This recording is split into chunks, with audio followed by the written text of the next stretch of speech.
করে যা খাও যাইছে আর মারবো মার এই উঠুনি যন্ত্রণায় সারা দিস ফুলকপির তরকারি রেডি থেকে এলাম মূলতে আর ওই শুটকো চিংড়ি মাছ ছিল তাই দিয়ে রেডি তুই আজ তুই কি রাত আমি রান্ধি সাথে আলু ভাতে আর টমেটো ভাতে আর একটু ডাল ছিল তো রান্না করছি আজ তো গোবর নামে পাওয়ার কোনো খোঁজ নেই দেশে বিটিরা গোবর গরু ছাড়া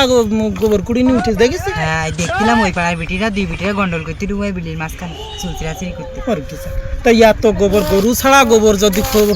খুঁটি থাকে তা পাবো আমরা তাই কয়দিনই সারাদিন বসে রয়েছে না একদিনই গোবর করতে পারলাম না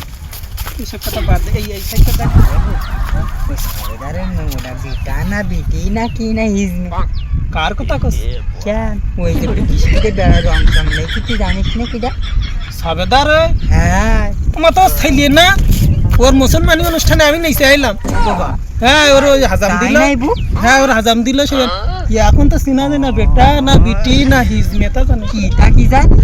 ওর কোনো বিদেশিকে বলছি না আল্লাহ হাটে এরম বিকায় দরকার নেই মানুষ না বিরোধ করিস না এসে মানুষ আর কি করবেন না সবাই কয় তাই শুনিস তাই আমি তোর সাথে বলতিস তুই কিছু জানিস না আমি জানি না বাবা তারপরে এই শুনেছি ওই পাড়ায় ওই পাড়ায় ওর বাপের নাম কি তা জানি সার দোকানদারি করতো আমি মেয়ে নিয়ে লিখে না ঢাকায় জানি না তবু নাম তুই এলাকার কোনো খবর তো রাখিস না ওর বাপের নাম আমার মনে এসছে না ওর বাপ ওই কাঁকড়া বেছে না তো যাই আনেশানে যাই সার আমি সারাদিনই নেই তুই গোবর করলি দেশের খবর রাখবে কিনা এসে বলবে কিনা সব খবর তুই বলবি আমি গোবর খুঁটি নিয়ে তোর ভাগ দিবা টাইতে বলাই